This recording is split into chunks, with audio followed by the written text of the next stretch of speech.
माता दी, माता रानी सबका कल्याण करे, सबकी झोली खुशियों से भरे। सर्व मंगल मांगल्ये शिवे सर्वार्थ साधिके शरण्ये त्र्यंबके गौरी नारायणी नमस्तुते। आज का मेरा टॉपिक है कि हमारे शरीर में कितने द्वार हैं और किन किन द्वारों का कहाँ कहाँ पर उपयोग होता है। हमारे शरीर में 9 द्वार हैं, 2 आँखें, 2 कान, 2 नाभि छिद्र, 1 मुख। इस प्रकार सिर से 7 द्वार हुए। 8वां द्वार है गुर्दा द्वार और 9वां द्वार है मूत्र द्वार।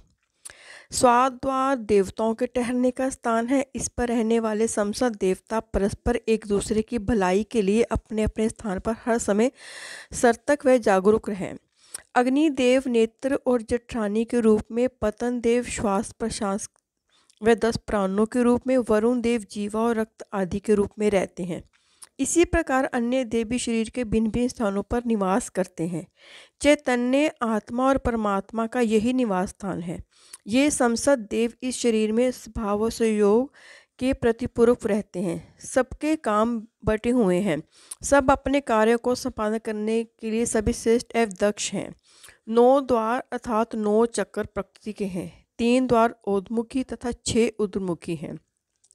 भौतिक मृत्यु के समय हमारे कर्मों का फल के अनुसार किसी एक द्वार से हमारे प्राण निकलते हैं। 10वां द्वार, जिसे शून्य चक्र भी कहते हैं, परमात्मा का स्थान है। योगी जन इससे होकर प्राण त्यागते हैं। मनोप्रांत कपाल क्रिया करने का उद्देश्य ये है कि प्राण का कोई अंश शेष रह गया हो तो वह उसी द्वार से होकर निकले और उन्मत्त गति प्राप्त करे। योग शास्त्रों के अनुसार ब्रह्मा सत्ता का मानव शरीर में प्रवेश इसी मार्ग से होता है। हमारे शरीर में कुल 114 चक्र में से 7 मुख्य चक्र, 21 मध्यम चक्र और 86 सूक्ष्म चक्र हैं। इनमें से 2 चक्र हमारे शरीर से बाहर रहते हैं। मुख्य 6 चक्र में से एक सहस्कार चक्र शरीर के बाहर होता है। मध्यम 21 चक्र आँख, नाक, कान, कंधा, हाथ, घुटना, पैर आदि में रहते हैं। शरीर में 108 चक्र कार्यशील रहते हैं, बाकी 4 निष्क्रिय रहते हैं।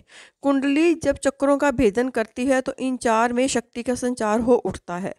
8 चक्र प्रकृति के प्रतीक हैं, जैसे पृथ्वी, जल, अग्नि, वायु, आकाश, मन, बुद्धि, अहंकार का प्रतीक है। आज्ञा चक्र में ऊर्जा के 3 सत्र हैं, ईड़ा, पिंगला और सुषुम्ना और त्रिमूर्ता ब्रह्मा, विष्णु और महेश की ऊर्जा। पहला 3 गुणों का प्रतीक है, दूसरा उच्चतर शक्ति का प्रतीक है और तीसरी जो तीनों गुणों से परे जाती है उन्हें विभिन्न नाम से जाना जाता है।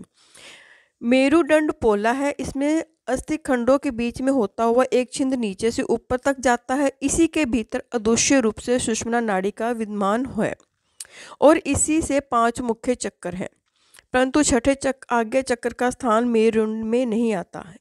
ये दोनों भवों के बीच होता है। ये मन का प्रतीक माना जाता है। बुद्धि का प्रतीक ललाट चक्र माथे के बीच स्थित होता है। ललाट पूरे माथे को कहा जाता है। ये पिंडल, गंठी और तंत्रिका तंत्र नियंत्रित करता है। अहंकार का प्रतीक रोहिणी चक्र बिंदु चक्र के भीतर छुपा होता है। 9वां द्वार, जहाँ पर शून्य चक्र तक पहुँचने का सरलतम मार्ग है। बिंदु संख्य से बिंदु कहा जाता है। बिंदु का अर्थ है बूंद है। विज्ञाने गिरना, एक प्रकार बिंदु से तात्पर्य बूंद का गिरना हुआ। उच्चतरीय साधनाओं के दौरान जब मस्तिष्क में ये झरना तो एक दिव्य मताभास होता है, जिसे साधारण नहीं असाधारण कह सकते हैं। संपूर्ण मानव प्रकृति काल के इतिहास में बिंदु की शक्ति अभी तक रहस्यमय बनी हुई है और इसे सृष्टि का मूल माना गया है।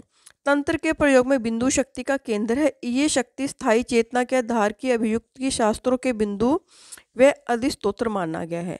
यहाँ से सभी पदार्थों का प्रकटीकरण और जिसमें सभी लय हो जाता है। आकाश, वायु, अग्नि, जल आदि सभी उसमें निष्क्रिय हैं। ललाट चक्र और बिंदु चक्र की गुप्त शक्तियाँ प्रकट नहीं होती हैं, बल्कि आज्ञा चक्र में छिपी रहती हैं। इसीलिए आज्ञा चक्र को युक्त त्रिणी कहते हैं। 8वां चक्र प्रत्यय है। 9वां द्वार बिंदु चक्र आत्मा का स्थान है। इस दैत्य को हम परम्परागत रूप में शिव एवं शक्ति का नाम देते हैं। ये सूजन से पहले ही अवस्था में अर्थात ब्रह्मा की ऊर्जा शक्ति से मिलकर शिव आत्माराम हो जाता है, अर्थात ईड़ा और पिंगला का मिलन और सुषुम्ना में ऊर्जा का प्रवेश। 2 चक्र हमारे शरीर से बाहर रहते हैं, सहसा चक्र और ब्रह्मारंध्र भी कहते हैं। दूसरा चक्र है निवान चक्र। सहस्रार चक्र आत्मा का प्रतीक भौतिक शरीर से 3.5 इंच ऊपर 1000 पंखुड़ियों का कमल है और अद्वैत निर्गुण निराकार ब्रह्मा का आसन है। ये वास्तव में चक्र नहीं है बल्कि साक्षात एवं संपूर्ण परमात्मा और आत्मा है।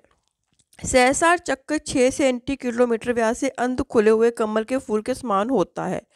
ऊपर से देखने पर इसमें कुल 972 पंखुड़ियां दिखाई देती हैं। इसमें नीचे 960 छोटी छोटी पंखुड़ियां और ऊपर के मध्य में 12 सुनहरी पंखुड़ियां शोभित रहती हैं। इसे 1000 पंखुड़ियों वाला कमल कहते हैं जो असीम अनंत का केंद्र होता है। इसमें इंद्रधनुष के सारे रंग दिखाई देते हैं लेकिन प्रमुख रंग जो है वो है बैंगनी। इस चक्कर में अ से य तक सभी स्वर और वन ध्वनि उत्पन्न होती है। प्यूटी और पिंडर ग्रंथि का आंशिक भाग इससे संबंधित है। ये मस्तिष्क के ऊपरी हिस्सा और दाईं आंख का नियंत्रित करता है। ये आत्म ज्ञान, आत्म दर्शन, एकीकरण, सर्वज्ञ अनुभूति के विकास का मनोवैज्ञानिक केंद्र है। ये आत्मा का उच्चतम स्थान है। सहस्रार का संबंध रीढ़ की हड्डी से सीधा नहीं है पर फिर भी सूक्ष्म शरीर 5 रीढ़ वाले और 2 बिना रीढ़ वाले सभी 7 चक्रों की श्रृंखला में बांधे हुए हैं। सूक्ष्म शरीर की संरचना में ये 7 चक्र जंजीर की कड़ियों की तरह परस्पर जुड़े रहते हैं। शरीर संरचना में इस स्थान पर अनेक महत्वपूर्ण ग्रंथियों से संबद्ध रेलिक्यूटर एक्टिवेट सिस्टम का अस्तित्व है। वहाँ से जैवीय विद्युत और प्रवाह उभरता है। ये वे धाराएं मस्तिष्क से अनिगित केंद्रों और दौड़ती हुई इस छोटी छोटी चिंगारियों तरंगों के रूप में उड़ती रहती हैं। इनकी संख्या की सही गणना तो नहीं हो सकती पर वह हजारों रूप में है। इसलिए हजारों का उद्योग संस्कार चक्र का नामकरण इसी आधार पर हुआ है। सहज फन वाले शेषनाग की परिकल्पना का यही आधार है। ये संसार ब्राह्मणी चेतना के साथ संपर्क साधने अग्नि के लिए उसे ब्रह्मरथ भी कहते हैं। आज्ञा चक्र को सहस्कार का उत्पादन केंद्र कहते हैं। सहस्कार चक्र के भीतर विद्यमान है निर्वाण चक्र जिसके भीतर निर्गुण निराकार ब्रह्मा विराजमान है। निर्वाण का सही अर्थ है ज्ञान की प्राप्ति जो मन की पहचान को खत्म करके मूल्य तथा जुड़ाव पैदा करता है। सैद्धांतिक तौर पर निर्वाण एक ऐसे मन को कहा जाता है जो न आस रहा विभाव उसे शांत स्थिति में प्राप्त कर लिया हो। सामान्य मृत्यु में केवल हमारा स्थूल शरीर ही नष्ट होता है। शेष शरीर बचे रहते हैं जिनमें जीवात्मा अपनी वासनानुसार अगला जन्म करती है। किसी महामृत्यु के सभी 6 शरीर नष्ट हो जाते हैं फिर पुनरागमन संभव नहीं होता। इसे ही मोक्ष निर्वाण कैवल्य कहा जाता है। मृत्यु के समय तक जिसका संस्कार खुल गया फिर वो मोक्ष को प्राप्त हो जाता है। स्थिरता और शांति भी इसके अर्थ है। निर्वाण की प्राप्ति की तुलना अविद्या के अंत से की जाती है जिससे उस मन स्थिति की चेतना जागृत होती है जो जीवन चक्र से मुक्ति दिलाती है। एक स्तर पर ज्ञान प्राप्त करने के बाद व्यक्ति निर्गुण मानसिक चेतना की तरह अनुभव करता है। संसार मूलतः तृष्णा अज्ञानता की उपज है। व्यक्ति बिना मृत्यु के भी निर्वाण को प्राप्ति कर सकता है और जब मृत्यु होती है तो उसे मृत्यु के मोक्ष कहते हैं क्योंकि ये वह जीवन मरण से छूट जाता है और इसका फिर से जन्म नहीं होता। पुराण कथा के अनुसार राजा बलि का राज्य तीनों लोकों में था। भगवान ने वामन रूप में उससे 3.5 कदम भूमि की भिक्षा मांगी। बलि तैयार हो गए। 3 कदम के 3 लोग और आधे कदम के बलि का शरीर नापकर विराट ब्रह्मा ने उसको सब अपना लिया।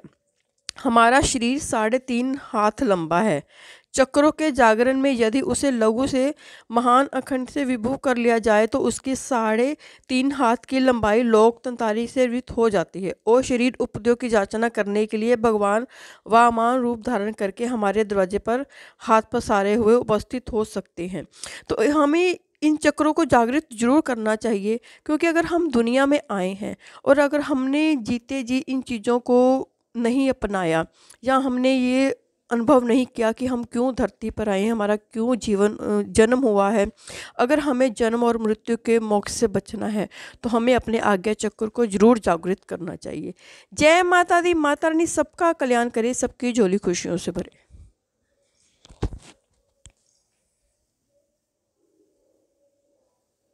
जय माता दी। माता रानी सबका कल्याण करे, सबकी झोली खुशियों से